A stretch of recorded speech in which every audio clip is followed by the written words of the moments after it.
May kinalaman po ito sa buhay po natin. Hindi lang po ito sa pag-irong buhay, hindi lang sa storms of life, kundi maging sa sarili po natin. Sometimes, alam nyo, marami po sa atin mga Kristyano, pero wala po silang kumagin walang namamahala sa buhay po nila.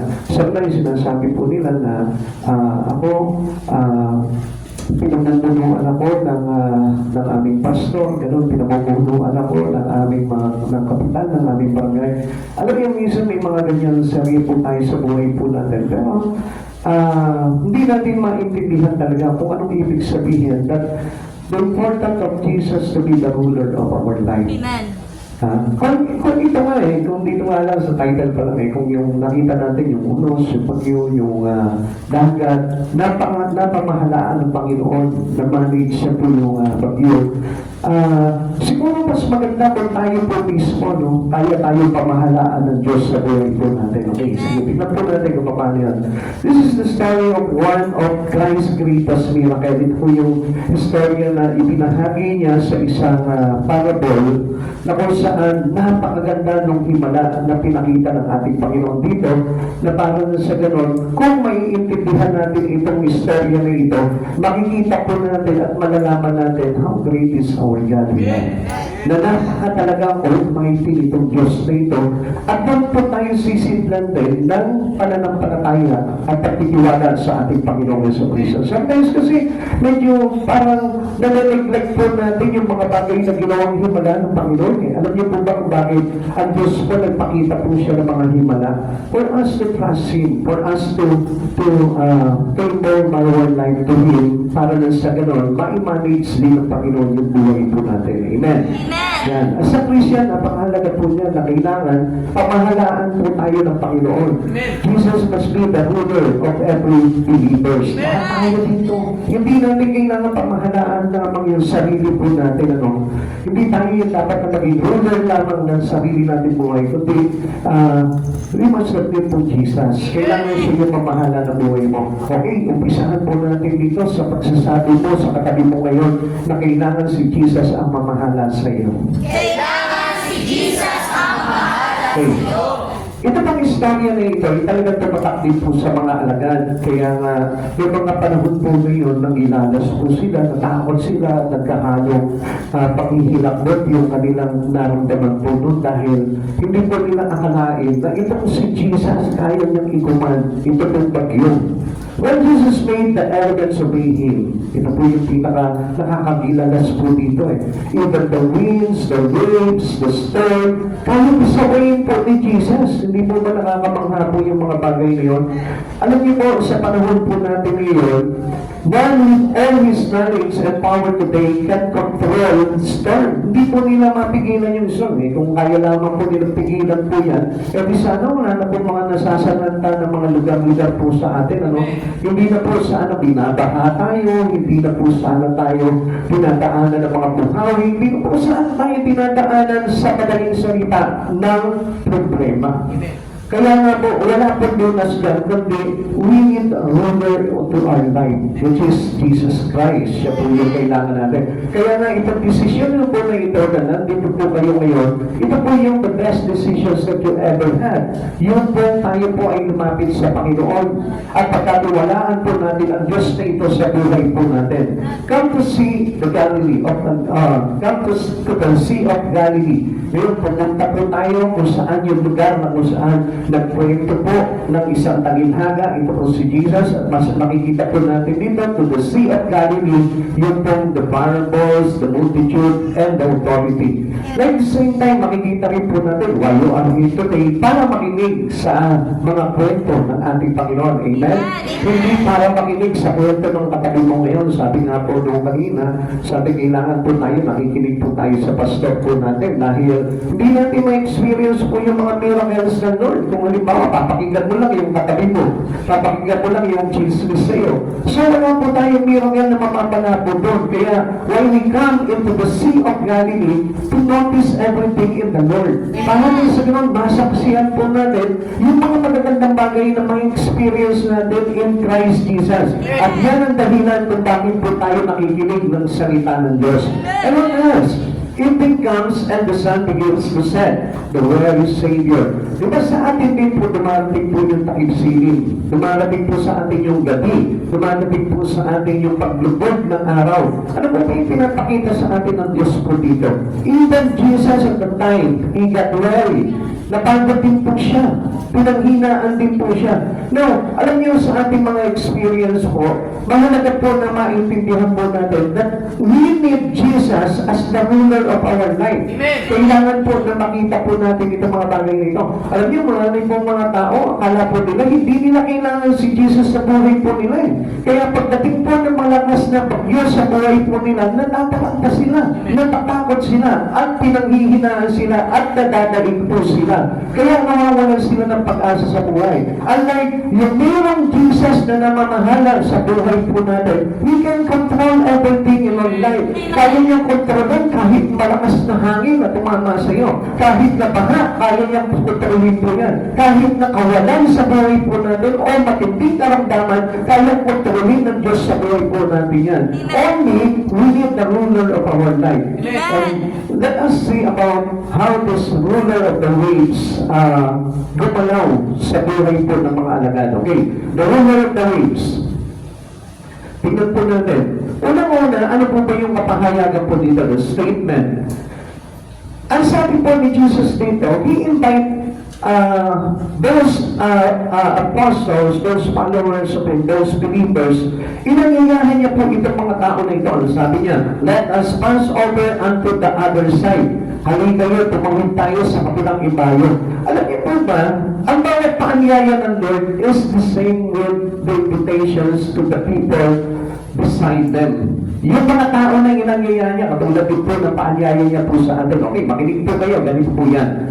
Ang Diyos lagi po yan, kapag ka na-encounter mo ang Diyos sa buhay mo, aanyayahan ka niya doon sa kabilang ibayo. Kasi may business siya sa iyo, kaya inaanyayahan niya na sumama ka sa Kanya doon sa kabilang ibayo. We know these other things that the invitations of God is about the salvations of us. May kinalaman po yan sa buhay, sa journey natin dito sa mundo na ito, para tayo ay madala niya doon sa kaligtasan. Kaya na, di ba, kalimitan po sa atin, marami po na ayaw sumama sa Diyos doon sa kabilang ibayo, into the other side of our life. Kailangan po kasi natin puntahan yung kanyang paanyaya sa atin. Minsan nagpapaiwan tayo. At alam niyo po ba, doon sa lugar na yun, doon sa Sea of the Galilee, mayroon din pong iba na hindi sumama sa kanya. Mayroon naman sumunod sa kanya na nakalulan din po ng bangka. The invitations of Christ to all men is to go with Him onto the other side. Inaanyayahan po tayo ng Panginoon. Right now, nandito po tayo sa mundo na ito. May paanyaya po sa atin ng Panginoon to go with Him into the other side. Gusto ng Diyos na ito at huwag mong tatanggihan yun kasi maraming miracles of life will be happening to us kapag tayo po ay napaunda sa paanyaya po ng ating Panginoon. Sabi po ng Marcos chapter 4 verse 35 to 36, kinagabihay sinabi ni Jesus sa mga alagad, tumawid tayo sa ibayo. Inanyayahin niya yung kanyang mga alagad, and the other believers beside them. Kaya iniwan nila ang mga tao at sumakay sila sa pagkasinasakyan ni Jesus upang tumawid ng lawa. May iba pang mga bangkang nakisabay sa kanila. So sa madaling salita, mayroong mga ibang believers na hindi nagpaiwan. So marahil makikita po natin sa panahon po natin ngayon, no? Let us consider about this parable. Consider po natin dito yung bangka, yung kabilang ibayo, yung dagat, at yung mga mananampalataya, at yung mga nagpaiwan. Yan po yung consider po natin dito. At para na makita po natin, kung tayo po ba ay sumusunod din sa Panginoon, sa bawat paanyaya ng ating Panginoon sa buhay po natin. Kaya kung mapapansin po natin dito, bigyan ko lamang po kayo ng isang bagay po dito na napakahalaga. At alam ko na, alam niyo na rin po ito. Nahabang sila po yung nakalulan ng bangka, may mga pangyayaring naganap po sa kanila dito na kung minsan unexpected sa kanila na talagang hindi nila alam na magaganap yung bagay na yun. It means sa ating din po, sa buhay po natin, it seems like something that will happen to us unexpectedly. Na sa buhay po natin, may mga pangyayari na biglaan na lang, na hindi natin inaasahan. Kaya lang ang pinakamaganda dito, kapag tayo nagpaunlak sa imbitasyon ng Panginoon na sumama tayo sa kabilang side ng buhay po natin, di natin ma-experience yung miracle or the things that God, what they can do for our life. Di ba? Makikita natin kung ano yung kayang gawin ng Panginoon sa buhay po natin. Now, note what happens as a result of that statement. Ano po nangyari dito? The disciples sent the multitude away. Yung iba, parang iniwan na nila, pinaalis na po nila dahil magagabi na. Pero yung iba naman, sabi ko nga po sa inyo, sumunod. Not as soon as to the weather. So, pagdating po naman doon sa panahon, parang wala naman po silang question kasi maaliwalas wala po silang inaasahan dahil pagkadilim na nun and their expectation is darkness. So, ibig sabihin, magkagabi na, ano po? Amen. So, the late hour seems no problem. Ganun din po tayo, matulad din po natin ngayon. Siguro marahil yung iba dito mga walang problema, no? Talagang very sport yung kanilang pamumuhay. But alam natin that sometimes, biglaan na nga lang po, mayroong dumarating na mga pagsubok sa atin. Kasi similar to our life on earth, na sa tingin natin maayos ang lahat. Maayos yung ating pananalapi, maayos yung ating pamilya, maayos yung ating trabaho, maayos yung pamamuhay natin. Yan po yung ating talagang pamisan kinaharap natin sa buhay natin na hindi natin expect na mayroon palang mga pagsubok na darating po sa atin. But what's that statement guaranteed? Ano po ba yung ginagarantiya po sa atin dito? Yung kasiguraduhan na tayo po ay makakasiguro na kapag tayo sumama sa paanyaya ng ating Panginoon. Ano po ba yun? That when the disciple got into the boat, Jesus would go.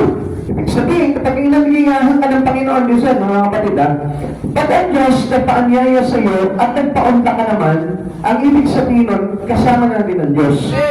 Ibig sabihin, in every journey that we have on this life, nandyan ang Diyos. Pero kapag tinanggihan natin ang Panginoon at hindi tayo nagpaunlak, expect natin na hindi tayo, bagamat alam natin na ang Diyos is with us, pero still, hindi sa lahat ng pagkakataon, nandyan ang Diyos sa atin. Bakit? Kasi we need to choose. We need to make a decision whether tatanggihan pa natin ang Diyos sa buhay po natin o pauunlakan natin. Okay.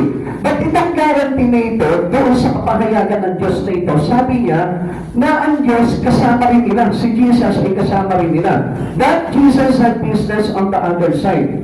Kapag tayo po isinama ng Diyos into His business, alam mo na yun. Tanungin mo yun sa katabi mo, alam mo na ba yun? Alam mo na ba yun? Oh, so what was the business of Jesus? Ano kaya? Kung talagang alam mo na, na kapag halimbawa manyayahan ka, come on, dito po tayo tumingin. Sabi ko po sa inyo, walang maghimala diyan sa katabi mo, kundi ang himala ay nasa Diyos. Amen? Okay. Kapag ka inanyayahan ka, ulitin po, kapag inanyayahan ka ng Diyos at nagpaunlak ka, ano kaya yung business na yon ng Diyos kung bakit ka sinama? Soul winning. Ha? Soul winning? It's about your salvation. Kaya tayo inaanyayahan pala ng Panginoon kasi gusto ng Lord na maranasan mo yung miracle niya. And that miracle is about your salvation. Yun yung kailangan ni Jesus kung bakit mayroon siyang ugnayan na ikaw mismo ay isama niya. At maging bahagi ka ng lahat ng pangalakad niya dito sa mundo na ito. At yun din po kung bakit parang inaanyayahan ka palagi ng Panginoon sa iba't ibang mga bagay pagdating sa buhay, paglilingkod sa Panginoon. Now, another guarantee into this statement that the ship was absolutely unsinkable. So kung mapapansin po natin, ano kaya ang ang mga bagay na ito na sinasabi sa atin dito na assurance, na guarantee, na kasiguraduhan. Okay, tingnan po natin para makita po natin. Note how similar that statement in two Christ's invitations to salvation. The business of God, kaya tayo po inangayahan niya, is about your salvation. Amen. Now, pansinin mo, kaya ka pala inangyayahan ng Panginoon ngayon sa oras nito dito sa church nito dahil gusto niya na maligtas ka. Kaya pala tayo nakikinig ng salita ng Diyos kasi gusto ng Diyos na maligtas ka. And that was the business of God. Wala siyang ibang business. Wala siyang ibang pinagkakakitaan. Ang ibig sabihin dito, the business of God is soul winning. It's about our salvation. Kaya kapag inangyayahan ka ng Diyos, kalimutan mo muna yung ibang bagay. Kalimutan mo muna yung ayuda. Kalimutan mo muna yung blessing materially, blessing financially. Kalimutan mo muna yun. Ang intindihin mo yung kaligtasan mo. Sapagkat yung kaligtasan ng tao, it cannot be changed by something. Hindi po yan mapapalitan ng kahit ano, kundi isang bagay lamang po ang makakagawa niyan sa iyo, kundi walang iba, kundi itong the ruler of your life, which is Christ Jesus. Now, sabi dito, how similar na the statement to Christ's invitation to salvation. Tignan natin yung kanina mga sinabi ko sa inyo. The sea of life. Ang ibig sabihin niyan, this world. Ito pong ating mundo na kinatatapakan ngayon at kinapapabuhayan ngayon. Yun po yung parang sinisignify ng dagat. Yung ating mundong ginagalawan. At yung invitation ng Lord into the other side, anong ibig sabihin ng other side? It is about heaven. It is about eternal life. Inaangyayahan tayo ng Lord na sumama tayo sa buhay na walang hanggan. Because He wants you to be secured.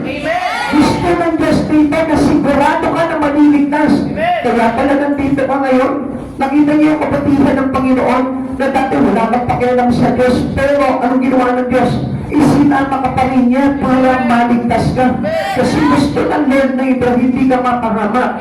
Kaya nga ang imbitasyon ng Panginoon, halika, tumawid tayo ng kabilang ibayo. So ang ibig sabihin ng Lord pala dito, every time na nag-i-invite pala sa atin ng Panginoon, ang ibig sabihin pala niyan, halika, isasama kita sa buhay na walang hanggan. So ibig sabihin pala niyan, kapag kami nang-aanyaya sa iyo, into a Bible study, into the church, or whatever things in God, ang ibig sabihin pala niyang paanyaya sa iyo sa buhay na walang hanggan. Kaya nga mga kapatid sa Panginoon, mahirap po pahintian ang Panginoon. Mahirap tanggihan ng Panginoon kasi ang nakasalalay po doon yung kaligtasan natin. Minsan ipinagpapabukas po na natin eh. Sinasabi natin, next time na lang, Lord, baka next year na lang, Lord. Baka may time ako, Lord, sige, okay. Pag natapos ko na yung mga bagay sa buhay ko, Lord, okay, sasama na ako, Lord, papauntakan na kita. Come on, people of God, habang hindi pa huli ang lahat, kailangan magpaunta ka na sa Panginoon. At napakabuti ng Panginoon kasi He gave always a chance. Hindi niya tayo pinababayaan yung sa kabila ng kasamaan, sa kabila ng pagtatampusaw natin sa kasalanan. Still, ang Diyos dumarating po sa atin at sinasabi sa atin ng Panginoon na di ka anak, sama ka sa akin sa kaligtasan. Alam niyo, naparito ang Panginoon, sabi niya po, para sa mga makasalanan eh. Not for the saint, but for the sinner. Kaya tayo inanyayahan ng Panginoon kasi gusto niya tayo mailigtas. Kaya nga sabi niya, halikayo sa kabilang ibayo. Now, kung titignan natin, sino rin nag-anyaya sa atin? Tayo po ay inanyayahan ng ating Panginoon sa Kristo na sumakay sa bangka. At ano po ito yung sinisig na pray po itong bangka na ito? The boat is Christ Jesus. Amen. Si Jesus po mismo yun. Na kapag sumakay po tayo kay Jesus, wala pong bagay na magiging mahirap para sa atin. Walang bagay na makakapagpahamak sa atin dahil we are always secured.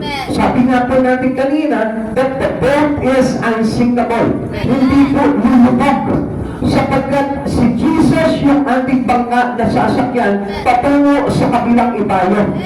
Kung sino yung nag-anyaya sa iyo, siya rin yung ating sasakyan. Amen. Excuse na po. Kapag si Jesus yung sinakyan natin, and it's not, kapag parang we travel by our own, Hindi po talaga tayo ang maliligtas. Dahil karaniwan po sa atin, naglalayag po tayo dito sa mundo na ito sa sarili lamang po natin. And sometimes, kapag halimbawa, meron na po mga pangyayari dumating sa buhay natin, sinasarili po natin. Ayaw natin sumakay doon sa pagka ng ating Panginoon na alam naman natin na pinangako sa atin, guaranteed that this boat is unsinkable. Hindi talaga lulubog. Pinangako ng Lord yan. Na kapag tayo nakakapit tayo sa Panginoon, ang sabi ng Lord, hindi ka mapapahama.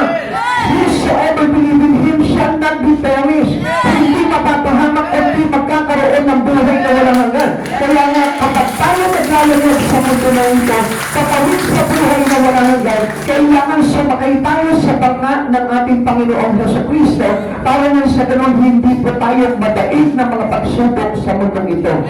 Amen. Now, tingnan naman po natin. After nung pahayag ng Panginoon po sa atin dito, natatawid po tayo sa kapilang ibayo, tingnan naman po natin yung kakaharapin po natin. Akala po natin na kapag tayo po ay naglingkod sa Panginoon o kumilala na sa Panginoon, nothing hardship already. Wala na mga pakul-pakul, lubak-lubak na pamumuhay na mangyayari sa buhay natin. Pero alam niyo, hindi po totoo yan. Marami pa rin po tayo na hindi po tayo exempted na makaranas ng mga pagsubok sa buhay. Even though we accept already Jesus in our life. Kaya huwag kang magtataka na kahit Kristiyano ka, meron pa rin mga pagsubok na nadaraanan ng isang tao. Every one of us, lahat ng tao ay daranas talaga ng pagsubok. Okay, let's go into the storm. Tignan po natin ito yung bagyo na kanilang dinaanan. Mark chapter 4 verse 37 to 38. Habang naglalayag, inabot sila ng malakas na bagyo, kaya't ang bangkang sinasakyan nila ay hinampas ng malalaking alon at ito'y halos mapuno na ng tubig. Si Jesus na ay natutulog noon sa may hulihan ng bangka, nakahilig sa isang unan, ginising siya ng mga alagad at sinabi, Guro, bali wala ba sa inyo kung mapahama kami? What the questions of His disciple to Jesus. Tinanong po nila si Jesus, ang sabi nila, ginising nila, Guro, bali wala ba sa inyo kung mapahama kami? It is the same statement that we ask to God. Amen? Parehas din po yan eh. Kung minsan tayo, nagtatanong tayo sa Panginoon bilang mga Kristiyano, hindi po ba, Panginoon, naglilingkod na ako sa iyo, pero bakit tumaranas pa kami ng ganito? It is a nonsense question. It is unbelief. Amen. Yung mga nagtatanong na matapos nilang tanggapin si Jesus, nagtatanong sila, Panginoon, kung Diyos ka, bakit may problema pa ako? Bakit sa kabila ng pag-judge ko, may karamdaman ako? Bakit sa kabila ng paglilingkod ko, nawawalan pa rin kami, naghihirap kami? Because we are not exempted through storm. Lahat po tayo, daranas po tayo ng bagyo ng buhay. Daranas tayo ng pagsubok. At alam niyo po ba kung ano pang ibig sabihin yan? Pinakatatag ng Panginoon yung pananampalataya mo sa Kanya. Kaya nga alam niyo, ang tao o minsan, lumalapit lang sa Panginoon kapag binabatuhan siya ng pagpapanaw ng Diyos. Pero kapag dinaan na siya ng Diyos sa mga pagsubok, lumalayo na. Kaya kadalasan po, hindi tayo nakakatawid sa kapilang ibayo dahil doon sa unang bagyo pa lang ay nilubog na tayo. Alam niyo kung bakit tayo lumulubog? Because that boat, yung bangka na sinasakyan natin ay hindi si Jesus, kundi yung bangkang sarili mo lamang. We need the boat of Christ Jesus. Kailangan doon tayo sumakay sa bangka ng ating Panginoong Jesucristo. Para sa ganun, sampukin man tayo ng malalakas na bagyo, malakas na hangin, malakas na alon sa dagat, hindi po tayo lulubog. Pero alam niyo po ba, kahit na ang mga swimmer, kahit na yung mga batigan na manlalangoy, kapag sila po ay sumuol sa dagat, nandun pa rin yung kanilang takot. Nandun pa rin yung kapahamakan. Dahil hindi po talaga nila kayang sabayan yung malalaking alon sa dagat dahil sila po ay kayang ilubog nito. Amen. Amen? Amen. Amen? Kaya nga hindi natin po pwedeng saluhin ang bagyo ng buhay natin. We need Christ Jesus. Amen. Kailangan natin siya sa Kristo. Amen. At kailangan na lagi tayong nakasakay sa bangka ni Kristo at huwag kang bababa doon. Di ba kung natatandaan niyo si Pedro? Si Pedro, he tried to walk into the water. Okay na sana yung kanyang pananalig kay Jesus eh. Nung makita niya naglalakad si Jesus doon sa ibabaw ng tubig, ay sabi ni Peter, kung kayo po yung Panginoon, papariyanin niyo ako. So, ang sinabi sa kanila ni Jesus, halika Pedro, lumakad ka. Tumaon po siya doon at lumakad siya sa ibabaw ng tubig. Na-enjoy niya yung paglakad kasama si Jesus. Pero somehow ang ugali kasi ng tao, minsan nakakalimot sa Diyos habang nasasarapan sa lakad sa mundong ito. Jesus is a blessed God. Ang ating Panginoon ay talaga nagpapala ng buhay. Kung tama lamang po yung pagtanggap natin kay Jesus, may enjoy mo talaga yung pagpapala ni Jesus sa buhay po natin. Kaya lang, sometimes, ang iniingatan ni Jesus, na kapag pinagpapala ka na ni Jesus, baka mamaya unti-unti ka na nalilibang sa buhay at lumalayo mo na kay Jesus. And that's how what happened to Peter. Amen. Na-enjoy niya yung paglakad sa ibabaw ng tubig. Sinabi niya, kaya ulit pala maglakad sa ibabaw ng tubig. Sinarili niya yung kakayanan. At kung nalipang po siya, lumakas po yung hangin, lumakas po yung alon, at siniglan siya ng takot. At alam niyo po ba kung anong ibig sabihin nun? Na habang tayong lumalayo at nakakalimot sa Panginoon, lumalaki naman yung takot na kung saan nagpapalubog po sa atin sa lahat ng mga pagsubok. Amen. Kaya hindi niyo napapansin na kapag ang isang tao sinarili niya ang problema, halos parang lumulubog siya. Amen. Halos parang hindi niya kakayanin. Buti na nga lang po, natututunan natin tumawag sa Panginoon at lumapit ulit katulad ni Peter. Kaya po, anong ginawa po ni Pedro po noon? He asked help. Kaya Jesus, sabi niya, Panginoon, sagipin ninyo ako. At agad naman siyang sinagip ng Panginoon. Okay, balik ulit po tayo dito. Ang sabi po ng mga alagad, noong tayo na pinahampas na po sila ng malakas na bagyo, Guro, bali wala pa sa inyo kung mapahama kami. Jesus was silent. He is so silent. Nakahilig siya sa ulan at patutulog habang hinahampas yung bangka. Imagine that situation, ano po? Kung ikaw, ang Diyos, ikaw ito si Jesus, natutulog ka doon sa liburan habang hinahampas ng bagyo. Sa palagay niyo kaya tulog talaga si Jesus ng mga panahon na yun? At ang sabi pa po dito, na halos napupuno ng tubig yung kanilang bangka. Sa makatulog, wala naman po siguro ng tao na tulog, doon sa ng tubig, hindi magigising. Grabe na yun. Ang tawag po ito, hindi tulog. Tamad. Amen? Imagine, nabapasa ka na ng tubig. Makakatulog ka pa kaya? Bumabagyo. Open yung kanilang bangka. Umuulan. Umiihip ang malakas na hangin. At yung alon ay mas mataas pa sa kanila. Makakatulog ka kaya? So, kung titignan po natin dito, bakit kaya nagtulog-tulugan si Jesus? Yan kasi ang tingin ng tao na mga unbeliever that Jesus was always sleeping. Kaya ang tanong po ni Gary Valenciano, natutulog ba ang Diyos? Kaya gusto nyo namang kantahin, ano? Diba? Ang tanong po na maraming Pilipino, natutulog ba ang Diyos? At alam niyo, hindi natutulog ang Diyos. He's always keep on watching for us. Tinitignan niya yung bawat sitwasyon ng buhay natin at sa sandali na tayo'y nahihirapan at you ask for a help from Jesus, Jesus will come. At kapag ka lalapit ulit sa saklubuhan ka ng Panginoon. Kaya lang alam niyo, marami pong tumaranas ng problema sa kapanahunan natin instead of calling upon the name of the Lord. What? They did God. Iniiwan nila ang Panginoon sa buhay po nila. Na sa pag-aakala po nila, nakakayanin po nila yung sitwasyon at problema. Alam niyo, kapag may problema ka, do not look for a person or a man or a people or a person. Diba? Ang dapat na hanapin po natin sa buhay po natin is no other than that Jesus. Pag may problema ka, nalulungkot ka, marami kang katanungan sa buhay, at hindi mo ma-resolve, ask for Jesus. Call upon the name of God. Alam niyo, ang Panginoon ang sabi niya gano'n. Alam niyo, napansin ko lamang po, ano po, marami pong mga Kristiyano ganito eh. Minsan pag dumating na yung pagsubok sa buhay po nila, hindi si Jesus yung tinatawag po nila. Pero ang sabi po sa atin ng letter ng Mateo, 11:28, come to me all who are weary and heavy laden, and I will give you rest. Sabi po ng Panginoon, na kapag kayo nahihirapan na papagal, at pinusan na po kayong lubog sa pagsubok sa buhay, ang sabi ng Lord, lumapit kayo sa akin. Amen. Kayo mga nahihirapan na papagal. And I will give you rest.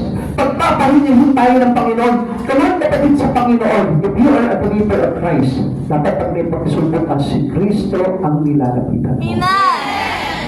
Hindi na po tayo maghahanap. Pwede po ba na maghanap ka ng kapwa-tao mo? Eh, paano mo yung tao na rin yun? Na lumapit sa ipuno-puno ng problema. So, paano yung dalawang magtutulong ngayon? Nothing help will ask for a person who is suffered also with a trouble. Amen. Kapatid sa Panginoon, pansinin mo, paano naman tutulungan ng isang taong nasa kaguluhan din? Pag tinulungan ka niya, baka mahawa ka pa ng kaguluhan niya eh. Pero, ang Diyos mismo, the ruler of the world, the ruler of the storm, the ruler of the universe, ang lalapitan ng tatawagin mo, hindi kailangan makasumbong ka ng tulong. Amen. Because He is our present help. Siya po yung our great refuge. Siya yung tinakbuhan nila David, tinakbuhan nila Jacob, tinakbuhan nila Abraham, tinakbuhan nila Joseph. At nakita niyo kung paano nagtagumpay ito mga mananampalataya kay Yahweh dahil sa pagtawag nila sa Panginoon. Pero nakakita ka ba na kapag ka ang tao ang tinawagan mo, ikaw kanya ay magtagumpay? Kapatid, our strength is very limited.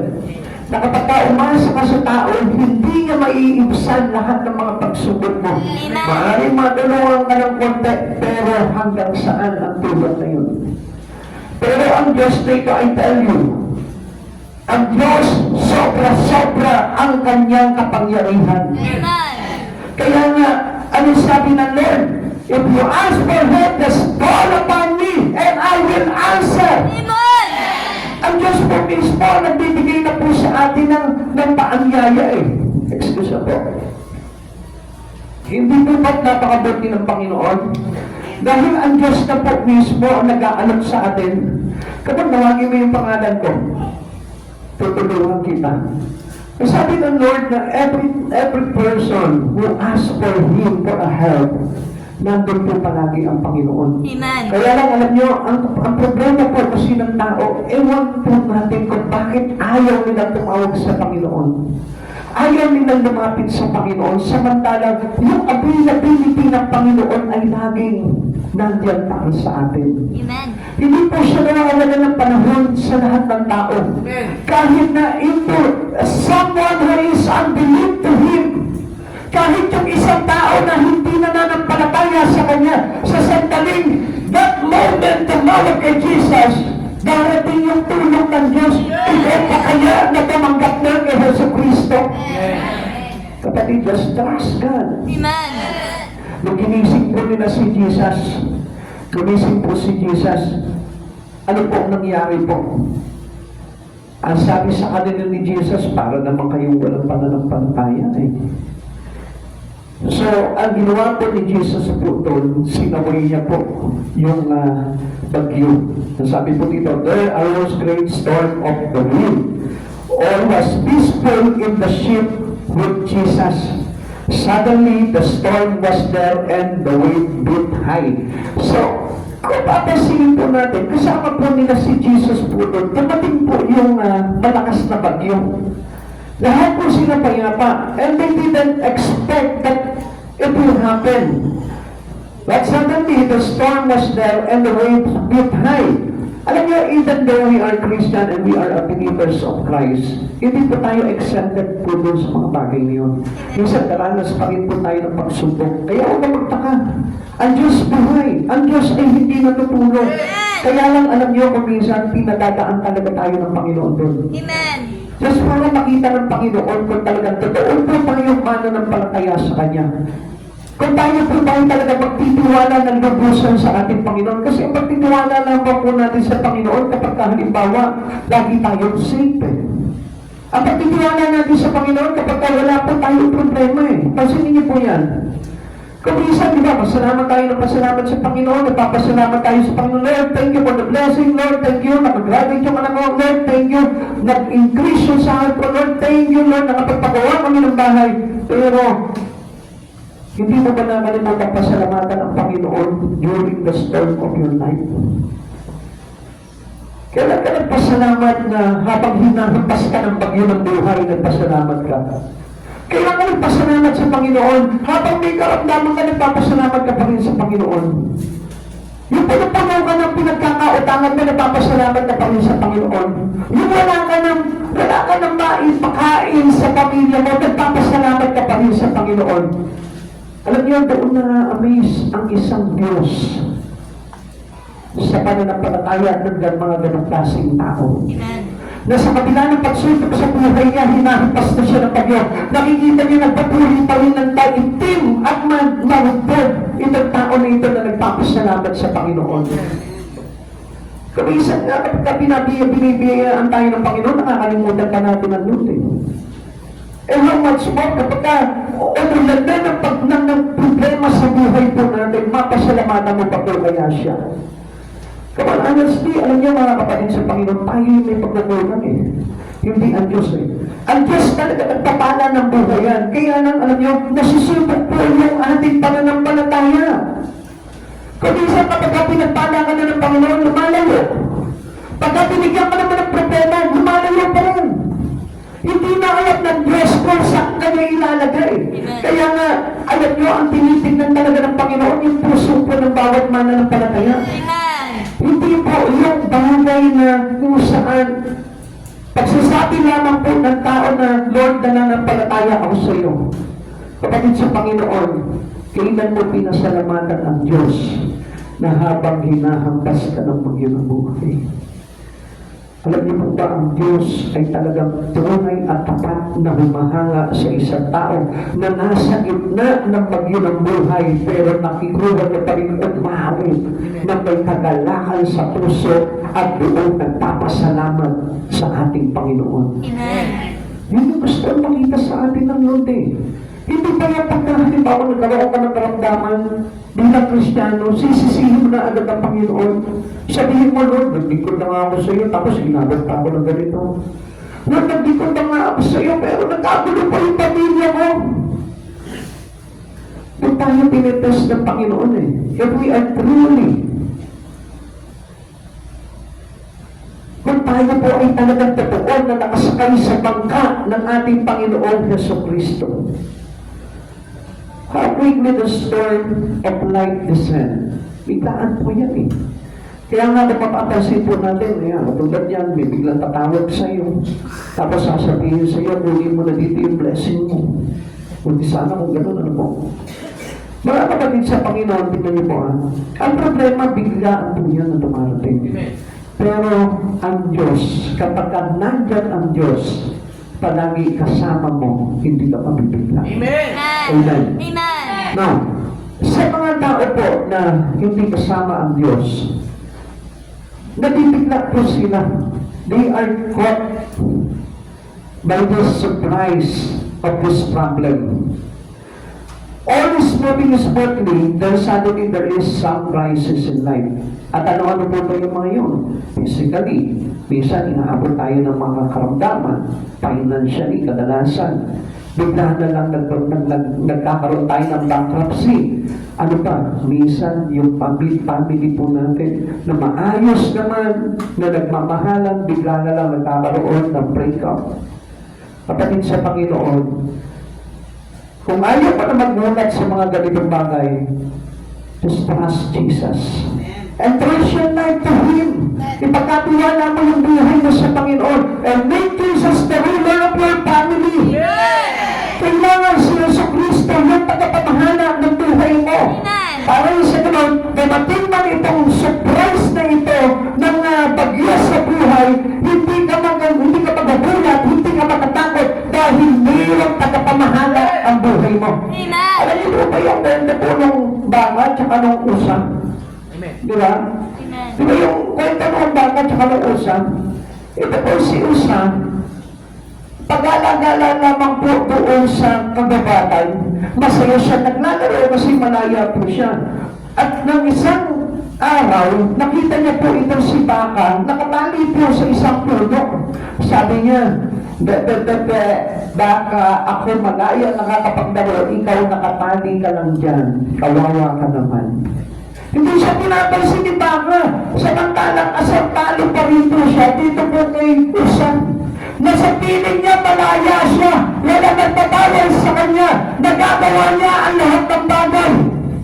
Kaya patuloy niyang binubuli. Ito po si Baka. Baka, kawawa ka naman. Ako lahat. Pwede ko kainin dito. Ikaw, dadalang ka lang ng iyong amo. Ngayon, isang araw po, hindi napansin po nito si Usang.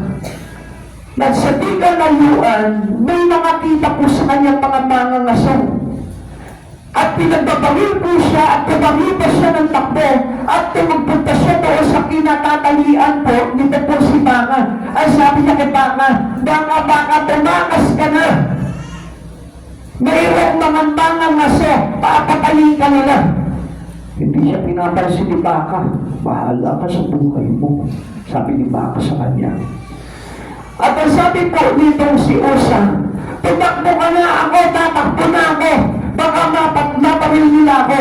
Pero sabi ni Baka, hindi nila ako pwedeng parilin. Dahil pag pinaril nila ako, magagalit ang may-ari sa akin. Amen. At sila ay papatayin. What is the lessons of that story? Kapag mayroong Jesus na nag-rule sa buhay mo, walang sino ang pwedeng gumalaw sa iyo. Dahil kahit na bagyo, kahit na pagsubok, sasawayin ni Jesus dahil siya ang may-ari sa iyo. Kaya tayo maging kabilang si Usa. Kasi si Usa, malaya siya, sarili niya yung buhay niya. Pero ito po si Baka, nagmamayari sa kanya ang kanyang Panginoon. Kaya sa sandali na may gumalaw sa kanya, may magtatanggol sa kanya. Samantalang kay Usa, sino ang magtatanggol sa kanya? Wala. Kaya mga kapatid sa Panginoon, ang lesson po ng istorya na ito, hayaan mong ipasakit mo, at ipahawak mo, at ipamahala mo ang buhay mo kay sa Kristo para pagdating ng bagyo, si Jesus ang sasaway ng bagyo ng buhay mo. Amen. Kaya nga lagi po natin tandaan, if we put our trust into Christ Jesus, kailanman hindi tayo mapapahamak. It is short distance from trial to tears, the world to the body. Tandaan po natin yan. Ang ibig sabihin po nito, magkatigit lamang po ang tagumpay at ang pagluha, ang bundok at ang lambak. Ang ibig sabihin po niyan, yung pagpapala ay katigit lamang po ng pagsubok, ng problema, ng mga kabiguan. Kaya nga, if we have Christ Jesus, He can separate that two. Amen? Amen. Ngayon, kung mananatiling pagkatigit dyan, lagi kang kakapakaba, lagi kang may takot na baka isang araw, bigla kang maghirap, bigla kang magkaroon ng karamdaman, bigla kang magkaroon ng naguluhan. Sino na ang magliligtas sa iyo? Pero hindi nakapagitna at sentro ng buhay mo si Yesu Cristo. Amen. Kaya nga lagi natin tatandaan, we must put Jesus unto the center of our life. Amen. Lagay mo siya palagi sa center ng buhay mo. Para nang sa ganon, kung magpasman ang bagyo ng buhay, hindi ka matitigapig sapagkat He is our great refuge. Amen. Notice this important fact. Christians experience storms too. ang mga Kristiyano dumaranas din ng mga bagyo ng buhay. Christians are sometimes weak in the storm. Minsan nakapapansin natin, mahina naman kung talaga tayo eh. Without Christ Jesus, we cannot do anything. Kaya nga sabi po sa atin, Philippians chapter 4 verse 13, I can do all things through Christ who strengthen me. Magagawa ko ang lahat ng bagay sa lakas na kaloob sa akin ni Jesu Cristo. Kapatid sa Panginoon, without Christ Jesus, hindi mo kakayanin. Hindi mo kaya ang laban sa mundong ito. Because all the battle is not on the flesh but in the spirit. Kaya nga sabi ko ng isang lingkod ng Diyos, kung ikaw ay nalaban at atakihin mo ang tao, hindi ka magtatagumpay sa espiritu. Sapagkat hindi po laman ang labanan po dito. It is about the spirit, it's about the principality of this world. Yung po may kapangyarihan sa kadiliman. Yun ang kalaban natin. Kung bakit you are suffered with illness, with disease, you are suffered for bankruptcy, poverty, o kung ano man yung mga problema natin. Alam niyo, ang issue po dyan ay nakapaloob sa espiritu. At alam niyo po ako sino may gagagawa niyan? Si Satan. Sa palagay mo ba lulubayan ka ni Satan? Mas lalo na kapag ikaw ay lumalapit na sa Panginoon, hindi ka titigilan ni Satanas at gagawa siya ng pamaan para muli kanyang mapanumbalik sa kasamaan. Kaya hindi niyo napapasan, ano po yung great strategy ni Satan? Yung bigyan ka ng malaking mga pagsusunod sa buhay para na sa ganon, iwanan mo ang Diyos sa buhay mo. Amen? Pero kapag sa Panginoon doon at bideceive, dahil ang kapangyarihan ng Diyos ay hindi kayang labanan ng kapangyarihan ni Satan. Amen. Amen. Kaya nga kapag tayo po ay nasa kamay ng ating Panginoong Yesu Cristo, nothing to worry anymore. Maghirap naman, kayang ibalik ng Diyos ang kayamanan mo. Magkaroon ka man ng karamdaman, kayang ibalik ng Diyos yung kalusugan mo. Magkaroon ka man ng kamatayan, ibabalik ng Diyos ang buhay mo. Amen. Christians are the refuge in the storm. Lagi natin tandaan, meron tayong masisilungan. Kapag dumating po sa atin ang bagyo ng buhay, when Christ Jesus, wala po tayong dapat na alalahanin sa buhay po natin. But we're gonna pray, they call on Jesus. Na kapag tayo po ay naguguluhan na, natatakot na po sa buhay po natin, tumawag ka na sa Panginoon. Ang sabi sa atin ng Lord, there's all upon the name of the Lord will be saved. Call unto me and I will answer you. Tumawag kayo sa akin at sasagutin ko kayo. Amen! Kaya put all your trust in Christ Jesus. Trust in the Lord with all your heart and not lean on unto your own understanding. In all our ways acknowledge Him. Isanguli mo lahat sa Kanya. Lahat ng pinagdaraanan mo, lahat ng ginagawa mo, lahat ng pagsuko mo. Trust in the Lord. Ang Panginoon po yung sasalba. Hindi natin kaya, pero kaya ng Diyos. What is impossible to man, possible to God. Ang hindi magagawa ng tao, magagawa ng Diyos. Nothing is hard for the Lord because He is the creator of our life. Amen. Hallelujah. He is the Alpha and Omega. He is the perfection of our faith. Hallelujah. Glory to Jesus. Alam niyo, hindi mo ang promises of God in you. Hindi mo na aalisin yung buhay mo sa Panginoon. Hindi mo na tatanggalin yung pamamahala ng Diyos sa buhay mo, sa pagkakalam mo, na sa piling ng Diyos, tayo'y mananatiling ligtas! Hallelujah! Thank you, Jesus! At mga kapitbatang po natin yan, sa iisang Diyos which is our Savior. Amen? Now, alam niyo po, kapag meron tayong Savior, treat Him as your Savior. Amen. Amen. Karaniwan po kasi sa atin, katulad din po tayo dito mga alagad na ito, na lumiit yung kanilang pananampalataya. Come on, listen. Ang sabi po nila, Teacher, don't you care if we're wrong? Bali wala po ba sa inyo kung mapahama kami? But Jesus doesn't care for us. Hindi siya walang pakialam sa atin ng Diyos. Come on, yung mga nagsasakal po ng problema po sa buhay dito, may pakialam ang Diyos sa buhay. Yung meron mga may karamdaman dito, may pakialam ang Diyos sa sa buhay mo. Yung mga namatayan na mahal sa buhay, may pakialam ang Diyos sa buhay mo. Yung mga tao nasa kawalan, nasa kasalanan, nasa bankruptcy, may pakialam ang Diyos sa buhay mo. Huwag mong iisipin na walang pakialam ang Diyos sa buhay mo. Yung mga nawalan ng trabaho, may pakialam ang Diyos sa buhay mo. Yung mga pamilyang nasira, may pakialam ang Diyos sa buhay mo. Only, we wanted everyone to believe so that we be saved.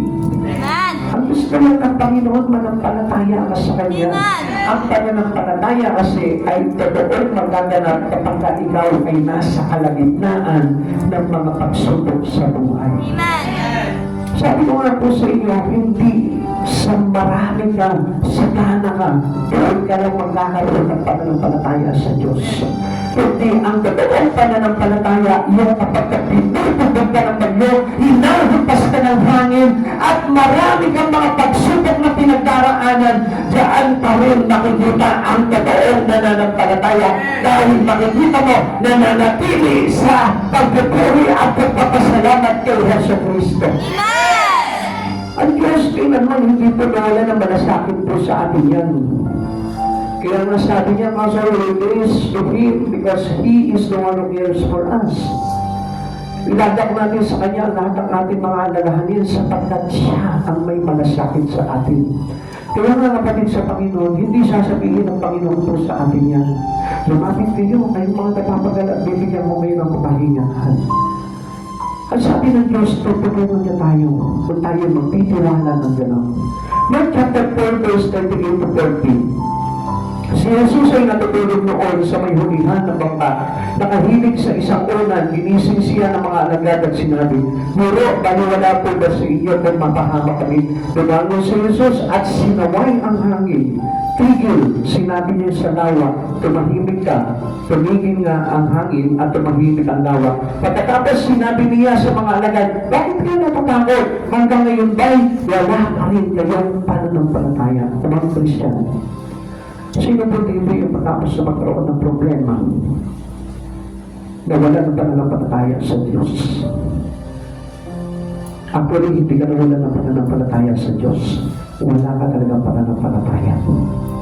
Sapagkat ang isang totoong taong mananampalataya sa Diyos na kahit na anong bagyo, na kahit anong sitwasyon, na kahit na anong dumating sa buhay mo, kung talagang totoong may pananampalataya sa Diyos, nandiyan at mananatili kang nakasakay sa panguna ni Hesus Kristo.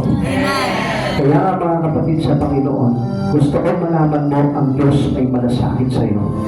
Kahit na sino ka pa, kahit ngayon mo lang nakilala ang Diyos, kahit na anumang mga trahedya, anumang mga pagsubok, anumang mga katibuan nangyari sa buhay mo, may malasakit sa iyo ang Diyos. Kaya lang gusto makita ng Diyos kung totoo at tapat kang nananampalataya sa Kanya. Carest thou not that we perish? Wala ka bang pakialam kung kami mapahamak? What a statement to make to Jesus. He came that men might not perish. Alam niyo po ba? Ang Diyos katapasama natin, hindi tayo mapapahamak. Kung minsan, alam niyo, mas hinayakapan po natin ang mga bagay sa buhay natin kaysa sa Diyos. Kung minsan mas hinayakapan po natin yung mga bagay na inaasahan natin sa mundong ito kaysa sa Diyos. Alam niyo, ang gusto talaga ng Panginoon yung hindi tayo mapahamak. Wala siyang issue kung anong kalagayan mo. Wala siyang issue kung ano man yung mga bagay na pinagdadaanan mo. Ang issue ng Diyos, maligtas ka. Amen. Hindi mahalaga kung ano yung pinagdadaanan mo sa buhay na ito. Sapagkat this is not true life that we have. Hindi ito yung totoong buhay na kailangan natin. Because the real life is there. Dahil sa ating Panginoon, na kaya nga ang tao, mas lalo nagpapakalunod dito sa mundo na ito, which is the sea of sin. Kaya alam nyo, ang Diyos minsan parang iniisip natin na baliwala tayo sa Panginoon. Alam mo kung bakit? Kasi hindi naman ang Diyos talaga may baliwala eh. tayo ang nagpapaniwala sa Diyos. Dahil na rin po sa mga bagay na binibigyan natin ng too much attentions to this world. Actually, dapat na pagbibigay po natin ng attention sa Panginoon. Yung malaking attention po natin dapat na kay Lord at hindi sa mundo po ito. Kaya tayo nagkakaroon ng mga mabibigat na pagsubok because too much attention to this world. Sobra-sobra ang binibigay natin dito kaya tayo nasasaktan. Hindi po ba kumisan ang pag-ibig ng tapat ay masakit? Hallelujah, praise the Lord. Kaya nga ganoon kasakit ang pag-ibig ni Jesus. Amen. Sa certain pag-ibig niya ng tapat sa iyo, anong ginawa ni Jesus? Nagpapakaw siya sa krus. He denied himself. He sacrificed his own life. He sacrificed about his godliness. Alam niyo mga kapatid sa Panginoon, ang totoong umiibig ay nasasaktan. Kung ikaw po ay nagmamahal at hindi ka nasasaktan, hindi po totoo yung pag-ibig mo. Sapagkat walang umibig na hindi nasaktan. Amen. Kaya nga, alam niyo kung minsan, yung pag-ibig na yun ayaw tanggalin ng tao eh. Kung minsan, pag nasasaktan ka na, iniiwanan mo na ang Diyos sa buhay mo. Kapag ka nahirapan ka na, iniiwanan mo na, kinakalimutan mo na ang Panginoon sa buhay mo. Samantalang ang Diyos na ito, nasaktan siya, binugbog siya, at lahat ng sakit naranasan niya, pero kailanman hindi ka niya iniwan. Tapos ang tanong ng mga alagad, "Carest thou not that we perish?" Bali wala po ba sa inyo guro kung amo'y mapahamak? Di mo na alam kung anong gagawin ni Jesus. After that journey on the sea, dumating yung pagkakataon na ito po si Jesus ay ipinagkanulo, ipinako sa krus, pinugtong, pinatay. Ngayon, masasabi pa kaya ng kanyang mga alagad, "Panginoon, bahagi wala pa sa inyo. Kung mapahama kami, tatanungin kita sa oras na ito." Minsan biniblame natin ang Diyos, bakit kasi naglingkod na ako sa iyo eh. Bakit kasi nag-judge pa ako eh. Tuloy na bankrupt ako. Tuloy nagka-problema ang pamilya ko. Tuloy nagka-loko-loko ang pamumuhay ko. Kapatid, nilalagyan ka ng Lord at tinuturuan ka ng totoong pananampalataya. Because you must see how hard for the Lord to be nailed on the cross. It is so hard. Napakahirap sa kanya. Mas madali pa sa tao eh. Tayo ang i-underhand. Sino ba? Siya Diyos na nagkatawang tao, malinis, walang kasalanan, pinango sa krus, pinagbog. Sinampan, dinuraan. Samantalang tayo, deserve natin yun eh. Yung patuang nga, yung sutagin nga, deserve yun eh. Kasi masyado ka lumag sa pagkakasala. Hindi ka takot sa kasalanan. Daily nga ngayon pagkakasala ka, deserve to be there. Pero si Jesus, come on, people of God, ini-stop-stop namin. Sinasabihan natin, wala kang pakialam sa amin. Kinalimutan mo kami. Pinabayaan mo kami. Kailan ka pinabayaan ng Lord? Hindi ba ito nagtatapisaw ka sa kasalanan? Ito siya. Nasa cross, nakapako. Ngayon sabihin mo ngayong mapinabayaan ka ng Diyos. Nung tayo na namahatayan ka, na mahal sa buhay. Sabi mo, Lord, ang fair ka naman eh. Mahal namin to eh, bakit kinuha mo? Ay dahil yung ating kasalanan natin yun eh. Si Jesus na walang kasalanan eh. Pinango sa krus na matay, inilibing. Tapos tayo sisisihin natin siya, nabankrupt yung kabuhayan mo. Nasira yung pamilya mo. It is about your own fault, not the fault of God. Hindi mo ito pagkakasala ng Diyos, pagkakasala natin ito. Kasi lagi nga tinatakbuhan po natin ang mundo, hindi ang Diyos. Pag may problema ka, takbo ka sa mundo. Hindi ang Diyos ang tinatakbuhan mo. Pag meron ka mga alalahanin, meron ka mga bagay na nagdadala pabigat sa kalooban mo? Sino ang tinatakpan mo? Ang mundo. Pinakalimutan mo ang Diyos eh. Samantalang ang Diyos ang nag-aalay ng buhay niya para iligtas ka. No, sabi mo, bakit ganito? Kung kailan ako naglilingkod sa Diyos, na ako dumanas ng mga pagsubok. Kamu hindi. Hindi ka ba naglilingkod sa Lord?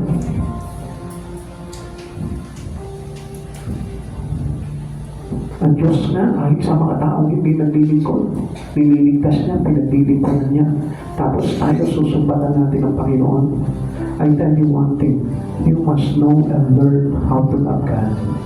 Kailangan matutunan mo na totoong ibigin mo ang Panginoon sa buhay mo. Totoong pahalagahan mo si Jesus sa buhay mo. Hindi lamang kapag pinagpapala ka, kundi maging sa kawalan, maging sa mga kahirapan, maging sa mga pagsubok ng buhay, mahalin mo ang Diyos. Sapagkat ang Diyos ang naunang nagmahal sa iyo, kaya hindi ka niya sinabayaan mapahamak na sa kabila ng mga kaguluhan sa buhay mo, andyan ka pa rin. Amen. Na sa kabila ng mga pagsubok na dinaraanan mo, nandyan ka pa rin. Bakit? John chapter 3 verse 16. For God so loved the world that He gave His only begotten and only Son, that whoever believes in Him shall not perish but have eternal life. Hindi niya pinabayaan na mapahamak ka, kundi inihanda niya pa rin sa iyo yung buhay na walang hanggan. Isa lamang po yung bagay na gusto niyang matutunan mo, yung manampalataya ka ng walang pag-aalinlangan. Nasa kabila ng mga bagay na pinagdaraanan mo ngayon, nananampalataya ka ng buong puso sapagkat doon tayo tinetest talaga para hindi tayo mapahamak. Amen. The disciple though that he didn't care and he wouldn't have allowed the storm, but God has not to. Kung isa, di ba, parang they are down to believe in Jesus, akala nila walang gagawin sa kanila ang Panginoon. Come on, kapatid. If you suffered for something today, kung mayroong mga pinagdadaanan ngayon, whatever experiences, a hardship, gusto kong malaman mo, may gagawin sa buhay mo, Panginoon. Just keep your trust in Him. Magtiwala ka sa Kanya. Huwag kang magkakailangan. Kahit mabigat ang sitwasyon mo sa buhay ngayon, kahit nahihirapan ka ngayon, magtiwala ka pa rin sa Panginoon. Christ is not dead today. He is not just the God of yesterday. Hindi po siya Diyos na nakaraan lang. Siya yung Diyos na magpakailanman. At kung nagawa niyang iligtas itong mga alagad na ito, sa unos, sa bagyo, kaya kanya rin iligtas. Huwag ka na mag-aalinlangan.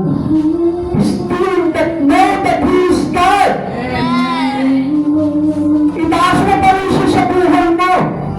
Huwag na huwag man ibababa si Jesus sapagkat kailanman hindi natin pa pwedeng ibaba yung ginawa karangalan katakilaan ni Jesus. Who are we? Only ang gusto lang na pagpalalaga ng Panginoon sa atin, just call upon the name of the Lord. At hindi lang basta patawag sa pangalan ng Panginoon, kundi a deepest calling to Him. Yung malalim na pagtawag. Hindi lang, Lord, tulungan mo ako, Lord, tulungan mo ako. You must have the deepest calling. Yung nagagaling sa puso. Christ responds to their call. He rises and rebukes the sea.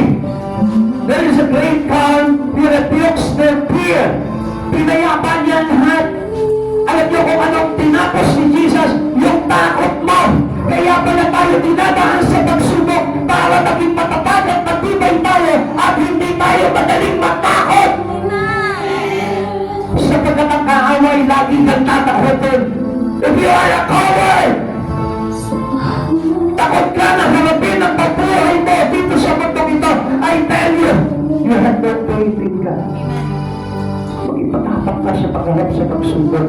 And you must know that God is God of our life. He is the ruler of everything on us. Even that rebukes all the fear of man. Romans chapter 10 verse 13, this is how we be transformed into the Lord. For everyone who calls on the name of the Lord will be saved. Panalinin mo yung pagtawag mo sa Lord. Paano mo ba nalalim yun? Yung parumpit na paglapit ko sa Panginoon. Yung lagi mong pinapaunlakan, yung paanyaya ng Diyos sa kabilang ibayin. Yung sasamahan mo ang Lord sa journey niya. Yung kapag inaaniyahan ka ng Lord sa anumang bagay, nandiyan ka palagi, hindi ka siya tinatanggihan. Alam niyo, mga kapatid sa Panginoon, minsan nagmamalaki tayo sa sarili natin eh. Minsan sinasabi natin, I achieve this, I achieve that. May ginagawa akong ganito, nagka-pray naman ako, nagkaganito naman ako. Pero yung simple kaanyaya lang sa'yo na doon, hindi mo magawa eh. Yung every meeting service lang, isakripisyo mo for the glory of God, hindi mo magawa. And then sasabihin mo sa Panginoon, Lord, I will pray for you. When I am praying, I always keep on calling upon your name. Come on. Padalitin mo yung tawag mo. Ang Diyos tumatawag sa iyo, ayaw ang paunlakan. And then, gusto mo kapag tumawag ka sa Panginoon, papaunlakan ka agad ng Lord. Pag tinawag ka ng Lord, paunlakan mo ang Panginoon. Accept the invitations of God. Then, if you call upon the name of the Lord, then you will be saved. Sabi ng pagpapalalim ng pagtawag natin sa Panginoon, yung hindi mo siya hinihindihan sa mga paanyaya niya. Yung kapag sinabi niya, meeting service, dapat nandito ka. Tagal na nag-aanyaya ng Panginoon. And I praise God, thank you Lord, dahil last Wednesday, meron po nagpaunlak po sa atin yung mga kapatid po natin. Unexpectedly, sila pa po yung nandito. This is very complicated. Alam niyo po ba, the church na ito is not for someone, but for every one of us. Na hindi lang po kung sino yung tinawag ng Panginoon, yun lang ang nandun sa araw ng Wednesday. Tayo po lahat ay magkakapatid sa Panginoon. We are one in the family of this church. And we must be there. Ang sabi ng Lord, pahalagahan mo yung fellowship ng Panginoon. Huwag mong kaligtaan ng mga pagtitipon. Kapatid, those who call upon the name of the Lord will be saved.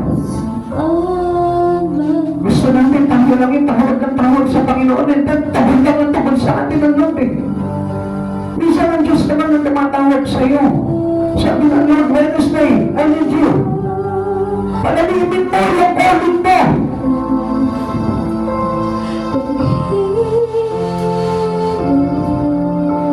Many Christians are too confident on their own self.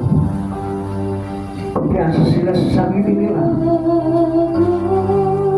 Nakakala nila yun yung gusto ng Lord sa buhay nila. Akala nila po gumagawa sila ng konti, akala nila yun yung gusto ng Lord sa buhay nila. Tandaan mo, God's will is the one who gave you. And you need to accept that invitation. And you need to accept that what Jesus gave to you. Ano yung bagay na binibigay sa ni Jesus? Yun ang tanggapin mo. Hindi yung binibigay ng iba, kundi yung binibigay sa iyo as a family. Amen. Amen? Amen. At yun yung dapat na maintindihan natin. We cannot do out of our duty.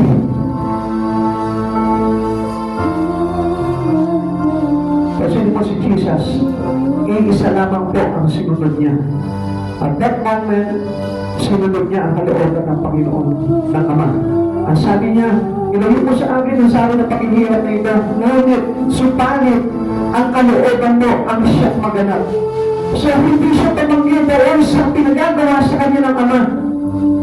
Kaya nang tumawag siya sa Ama, nandun palagi ang pagkatay sa kanya ng Ama. Hindi siya pinagayaan, hindi siya iniwan.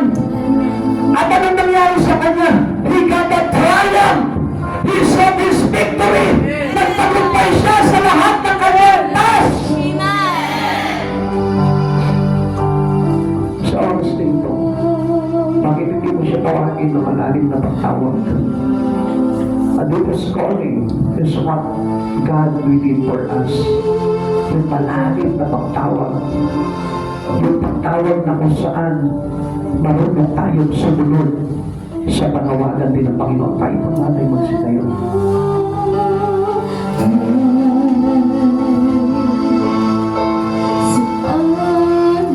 Hinaharap ka ng Panginoon sa lahat ng bagay.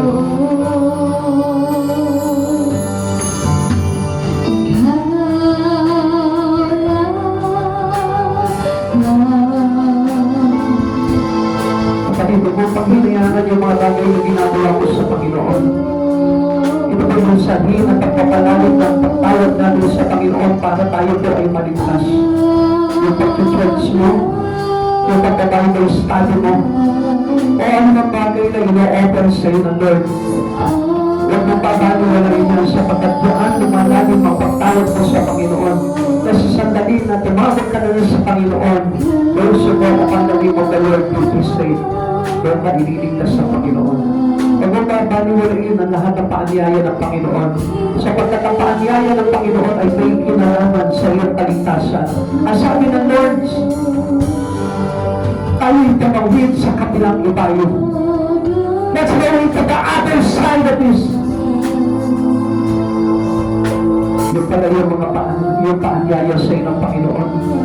Kaya pala inaaniyan ka pag Bible study. Kasi gusto ng Lord na tumawid ka kasama niya.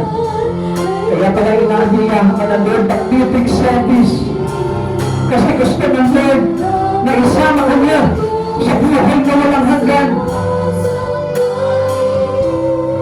Come to Him, come to Jesus. Hallelujah, Jesus. Hallelujah. If you love God, if you love God, believe in Him, believe in Christ, or you shall not be perished. Hallelujah, Jesus.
Salamat kami, Panginoon, sa kabutihan mo, Lord.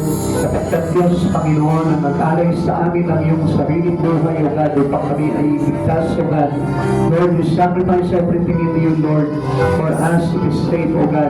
Maraming salamat po, Panginoon. Walang may susubat ang isang katulad ko, Panginoon, sa iyo, O God, na nag-alay ng iyong buhay, Panginoon. Iniwan ang karangalan, Panginoon, para lamang po sa isang katulad namin makasalanan, O God. Maraming salamat po, Panginoon, sa panawagan mo po sa buhay ng bawat isa sa amin na narito ngayon, O God. Lord, salamat, Panginoon, sapagkat ang layunin mo, Panginoon, ay iligtas ang bawat isa sa amin, Panginoon, upang hindi kami mapahamak, Panginoon, at pagkaroon kami ng buhay na walang hanggan. Maraming salamat po, Panginoon, at sa kabila ng mga pagsubok na pinagdaraanan ng iyong mga anak, O God. Lord, nagpapasalamat kami, Panginoon, sapagkat nananatili pa rin kami, Panginoon, nakatayo sa iyong banal na harapan, O God. Nagpatuloy nagpapasalamat at naglilingkod sa iyo, Panginoon, ng tapat. Panginoon, maraming salamat po, Lord. Sabi nga po ni Job, O God, hindi lamang po, Panginoon, sa kasalanan, kundi maging sa kahirapan, papupurihan niya ang Diyos. Panginoon, maraming salamat po, Lord. Bless mo po, Panginoon, ang bawat isa sa amin, Panginoon. At ipakita mo, Panginoon, na tapat ng Diyos, Panginoon, at mahayag sa kanila, Panginoon, na kailan ba hindi mo kami binaliwala, Panginoon, sa buhay na ito, Lord. At ipakita mo rin po sa kanila at maintindihan nila, Panginoon, na ang sala ay nagmumula sa tao at hindi sa Diyos, O God. Maraming salamat po, Panginoong Jesus, sapagkat ikaw ang tumubos sa amin sa lahat ng aming mga pagkakasala, O God, upang kami, Panginoon, ay hindi mapahamak, Panginoon, at mapabilang kami, Panginoon, sa iyong kaluwalhatian. Panginoon, dalutin mo po kami ng iyong banal na dugo, Panginoon, sa aming pag-uwi, sa aming mga tahanan, O God. Ingatan mo po ang aming mga sasakyan, Panginoon. Inayaw mo po sa anumang mga panganib, O God, at sa anumang mga patubo ng kaaway, Panginoon. Inayaw mo po kami sa mahirap na pagsubok, Panginoon, at manatili kami ligtas, Panginoon, na ikaw ang Diyos, Panginoon, na patuloy na nawawala sa amin sa araw-araw, God. Maraming salamat po. Bless mo rin po, Panginoon, ng church na ito, Lord, at ang lahat ng mga bumubuo ng church na ito, Panginoon, na yaamang ikaw yung Diyos na magpala sa kanila, siksik ng bigat ng mga apple na pagpapala, O God, at masaganang buhay, Panginoon, sa buhay na ito at sa buhay na walang hanggan, O God.